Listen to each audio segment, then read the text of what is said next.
अनीता जी, मेरी 3 बहू हैं और मुझे सुनने को मिला ये बुढ़िया कब मरेगी। अनीता जी बहुत ही इज्जतदार और सरल स्वभाव की औरत थी।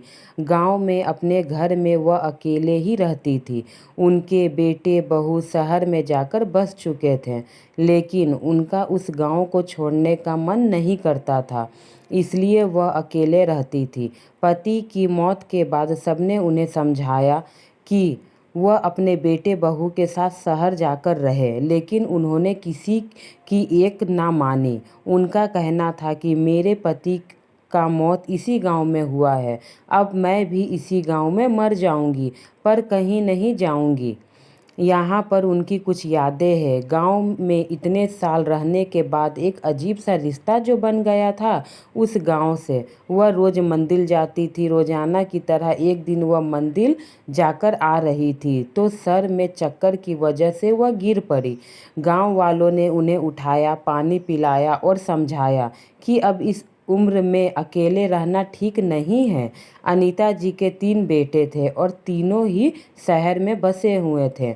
उस रात अनीता जी पूरी रात करवटें बदलती रही और उन्हें भी अब गांव वालों की बात समझ में आ गई थी। उन्होंने अपनी तबीयत खराब को देखकर फैसला लिया कि वह शहर चली जाएगी और अपने बेटे बहू के साथ रहेगी। उन्होंने बच्चों को फ़ोन करके शहर जाने के लिए कहा।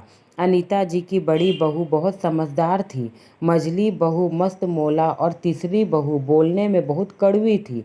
अनीता जी धार्मिक की थी और कभी भी कोई तीज त्योहार आता तो पहले से ही तीनों बहू को बता देती थी। बड़ी बहू और मझली बहू तो बहुत खुशी खुशी व्रत करती थी, लेकिन छोटी बहू कभी भी उनकी बात नहीं मानती थी और कहती थी कि आप मुझे व्रत रखवाकर सारे त्योहार का मज़ा किरकिरा कर देती हो। अनीता जी को वह एक आंख नहीं भाती थी और वह उनसे हमेशा व्रत जप करने के लिए कहते रहती थी कि शायद इससे इसकी कुछ पाप धुल जाए। पर तीसरी बहू की व्रत करे वह खुद ही खाने में सबसे आगे रहती थी। दोनों की किसी न किसी बात पे रोज बहस हो ही जाती थी।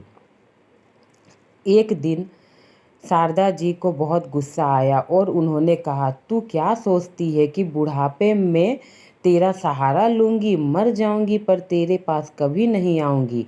अनीता जी ने बड़ी आस के साथ सबसे पहला फ़ोन अपनी बड़ी बहू को लगाया और बोला, मैं गिर गई हूँ और आजकल ऐसा कई बार हो गया है, तो मैं सोच रही हूँ कि तुम्हारे पास आ जाऊँ। बड़ी बहू ने सुनते ही कहा, अभी नवरात्रि चल रही है माँ जी, और मैं नवरात्रि में नंगे पाँव रहती हूँ और किसी का छुआ भी नहीं खाती, तो अभी नहीं। फिर शारदा जी ने मझली बहू को फ़ोन किया, लेकिन उसने भी कोई बहाना बनाकर टाल दिया। जब बड़ी और मझली बहू बहू ने ऐसा जवाब दे दिया तो फिर छोटी बहू से क्या उम्मीद लगानी। वह तो पहले से ही स्वभाव में कड़वी थी। ऐसा सोचकर शारदा जी ने अपने आने वाले कठिन समय की कल्पना कर रही थी कि अचानक से फ़ोन की घंटी बजी। फ़ोन उठाते ही अनीता जी समझ गई कि कड़वी बहू यानी छोटी बहू का फ़ोन है। कड़वी बहू का फ़ोन उठाते ही बोलना शुरू कर दिया, गिर गए ना, आपने तो बताया नहीं, लेकिन मैंने भी आपके पीछे जासूस छोड़ रखे हैं। आज आपके बेटे को भेज रही हूँ लेने के लिए, आ जाना, ज़्यादा नखरे मत दिखाना। थोड़ा प्यार से ही बोली। अनीता जी कड़वी की बातें सुनकर हैरान थी और बोली, क्या तुझे मेरी कही बातें याद नहीं है? तू भूल गई है मैंने तुझे कहा था कि मैं मर जाऊंगी पर तेरे पास नहीं आऊंगी। हाँ हाँ, सब याद है, भूली नहीं कभी आपकी कही हुए बातें और वह शब्द। लेकिन आप मुझे नहीं जानते, मैंने भी यह व्रत लिया था कि इस बुढ़िया को मरने नहीं देंगे और आज से मेरा व्रत शुरू हो गया। अब आप बताओ। अनीता जी जिस पर भरोसा रखी थी, जिसे अपनी अच्छी बहू मानी थी, दोनों बहू ने तो बहाना करके अपना पल्ला झाड़ दिया। लेकिन शुरू से ही अनीता जी जिस बहू को बुरा समझी उसका कभी साइड लेकर नहीं बात करती थी। वह बहू जो अच्छी थी वो दोनों बहाना करके माँ जी के पास आने के लिए मना कर दी, लेकिन शुरू से माँ जी जिस बहू को गलत समझी वह बहू आज समय पे साथ दी और अपने घर लेकर आई।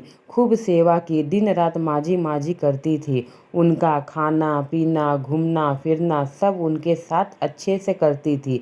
माँ जी भी सोचने लगी कितनी गलत थी मैं, जो बहू मेरी साथ नहीं दी उस बहू को मैंने इतना प्यार दिया, और जो बहू को आज मैंने कभी तबीयत भी फ़ोन करके नहीं पूछा वह बहू आज मेरी इतनी देखभाल कर रही है। यह है मेरी बहू जो बुढ़ापा में साथ दे। वह बहू बहू होती है, मुंह से तो कोई कुछ भी बोल दे लेकिन बुरे वक्त में जो साथ दे वही सच्चा इंसान कहलाता है।